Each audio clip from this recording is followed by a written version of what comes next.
Pois a imprensa do Rio de Janeiro foi pródiga em noticiar o que aconteceu com os mijões. 612 foram flagrados urinando na via pública.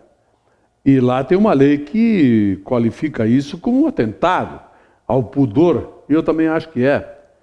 Só que aqui, o que mais se vê é isso.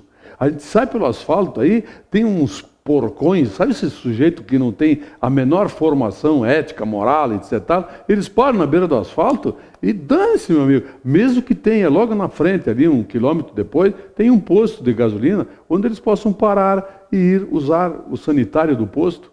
Só que no Rio de Janeiro foram 612 que foram pegos e multados, R$ 157. Mas o que me causou espécie foi algumas fotos que foram colocadas, inclusive. 147 mulheres. 147 mulheres. Se o cara botar uma foto de uma lá, de bunda pro ar, aquela coisa toda, sabe? Mulheres. Bebem, etc. E aí acham que pode fazer o que quiserem em qualquer lugar, que tudo é banheiro público para eles. Não é? Quem sabe a gente começa a mandar e-mails para os deputados, senadores, para criar uma lei nacional, para ver se a gente consegue, já que eles não têm educação, não recebem educação em casa, se a gente consegue, com uma legislação como tem o Rio de Janeiro, a gente consegue botar um pouco de ética, de moral, de vergonha na cara nessa gente, nesses mijões que tem espalhado por aí. E tem gente que faz uma coisa pior aqui, né? Mas, enfim, seria algo interessante de ser feito, porque, pelo jeito, para se educar as pessoas nesse país aqui, só se realmente tiver uma lei que obrigue, que imponha alguma coisa. É a única maneira, pelo jeito. Pois é. Quarta-feira no Congresso Nacional. 5 senadores, um discursando para o outro. O resto tudo de folga. Tiraram folga por conta. Câmara dos Deputados nem abriu. Não tinha nenhum dos 513 deputados lá. Quer dizer, a deputaiada resolveu ficar tudo de folga. Pois é, se fosse uma semana normal, quer dizer, não é uma semana normal num país como o Brasil, que não é feriado, mas todo mundo faz feriado por conta. Segunda de carnaval, terça de carnaval, quarta de carnaval, aí eles fizeram, vão fazer quinta e sexta de carnaval, sábado e domingo, quiçá na semana que vem eles voltem a trabalhar. Mas eles têm auxílio, né? Auxílio voo. Eles podem voar para casa, contratar os funcionários que eles têm contratado nas bases, que não trabalham, não dão expediente, mas ganham salários gordinhos até. Isso é o parlamento brasileiro, que se deu, autoatribuiu N regalias quando fez a Constituição de 88. Pois é, lamentável, sob todos os aspectos. Vai mudar isso? Não. Sabe por que não vai? Porque a Constituinte, uma Assembleia Nacional Constituinte exclusiva, ou seja, feita lá por umas 300 pessoas de notório saber, que não receberiam por trabalhar lá 1 ano fazendo uma nova Constituição, e depois dela iam para casa cidadãos normais, não vai acontecer. Eles querem fazer uma que nem o Sarney fez. Fez a Constituição, beleza, continuam sendo deputados e senadores. Sabe por que eles não querem uma Constituinte exclusiva? Porque pode ser que eles coloquem lá que eleição de parlamentar também é limitada em 2. Ou seja, o cara pode ser vereador 2 vezes, pode ser deputado, senador, etc., 2 vezes. Como prefeito, presidente, governador. Isso eles têm medo. Já pensou? Tem que largar a tetinha. Por isso que não sai uma Assembleia Nacional Constituinte. Por isso que não sai reforma tributária, não sai reforma fiscal, não sai reforma política. Não interessa a eles isso. Simples assim. Pode botar Cristo de presidente da República lá, que não vai mudar isso, porque eles não querem. Básico, elementar, simples assim. Vocês querem ver o tamanho da crise? É só pegar, ele dá uma olhadinha na revista Forbes. O número de bilionários brasileiros aumentou. Olha, chegou a mais de 40% o aumento de bilionários que entraram na lista da Forbes. Que crise, hein? Aliás, a crise está tão grande que hoje de manhã eu conversava com um empresário lá aqui de cima, Paraí, aquela região ali. Ele levou 2 horas e meia para vir de lá para Bento Gonçalves. Sabe por quê? Primeiro, o asfalto está naquela situação que todo mundo sabe, ok? Segundo, uma procissão de caminhões. Olha, se a crise continuar aí, vai estar só caminhão na estrada, transportando mercadoria, transportando a produção. Bota a crise nisso. Fazer o quê, né? Uma notícia, uma informação econômica que eu recebi ontem, a Frinal foi vendida, a Frinal aqui de Garibaldi, abatedouro de aves, etc., foi vendida para Erasmo Batistella, 80 milhões. Ele é um empresário, grande empresário brasileiro, comprou a Frinal por 80 milhões de reais. Então não é mais, a Frinal não é mais de quem era, agora passa a ser do Erasmo Batistella. Caso Dallagnol. Esse Maurício Dallagnol, lá de Passo Fundo, que deu aqueles golpes todos, avaliam eles, fazem uma estimativa por volta de 100 milhões de reais. O cara tinha jato, aquelas coisas todas e tal. Está foragido, está fora do país, dizem que está nos Estados Unidos, né?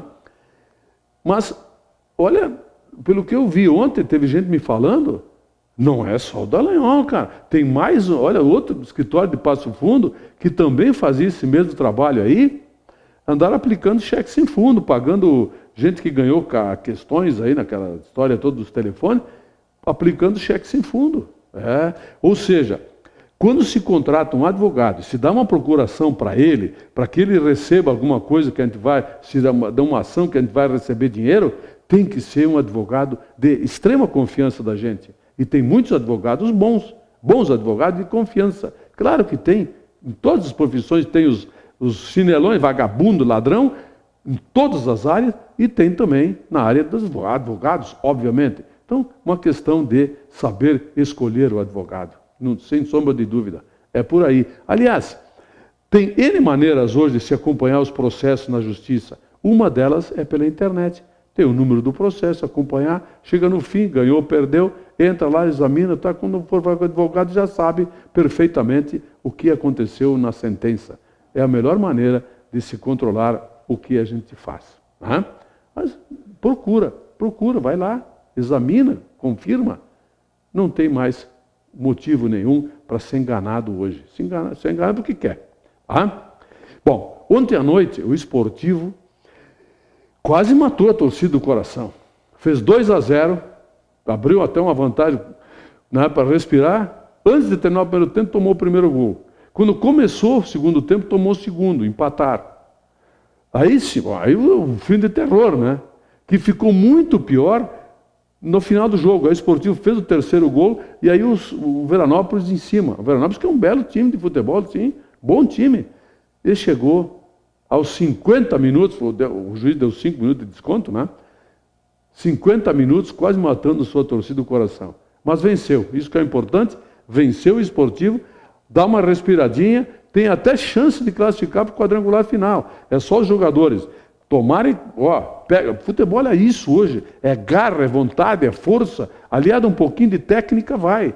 De repente o Esportivo até classifica para o quadrangular final, o que seria muito bom para arrumar uma receitazinha extra aí de televisão, de arrecadação em jogos, né? Tomara que consiga. Eu ontem ganhei uma aposta, eu apostei que o Esportivo iria ganhar o jogo. Ganhou. E o Grêmio jogou contra o Cruzeiro. Empatou 0-0, mas jogou com um pouco de vontade. Não foi aquele fiasco que veio lá em Rio Grande contra o São Paulo, que não teve, jogou sem vontade nenhuma. Ontem, pelo menos, teve vontade de jogar. Empatar faz parte do futebol, sem dúvida. Como o Internacional jogou lá no Vale, né, no estádio do Vale, também empatou lá com o São José 1-1. Ou seja, resultados normais do Campeonato Gaúcho, que tem pouca motivação para o Grêmio e para o Internacional também, mas é para os demais clubes. Foi isso que aconteceu em termos de futebol ontem. Além dos 5-0 da seleção contra a África do Sul, que não empolga, a mim não emociona nem um pouquinho. Fez nada mais do que a obrigação. É por aí, é isso, eu volto amanhã. Eu tenho um detalhe, vocês perceberam, ontem quem andou para o centro aí, alagou tudo no centro. Eu fiquei impressionado de ver algumas fotos tal, pelo seguinte, quando o Mário Mônaco era prefeito, foi um prefeito que tinha um pouco de visão, ele não fez uma administração para a próxima eleição, mas para as próximas gerações, ele fez uma galeria imensa ali no centro.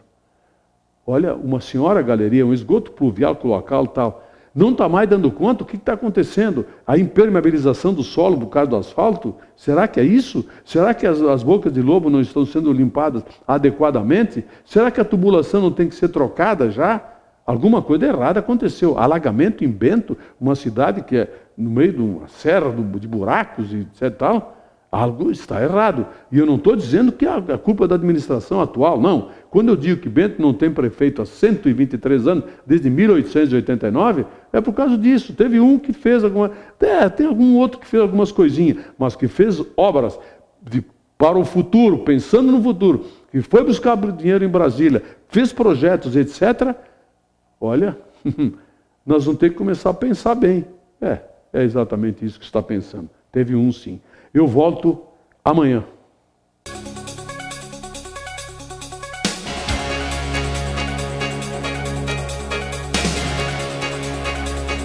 Opinião. Oferecimento Ludfor Consultoria em Energia. www.ludfor.com.br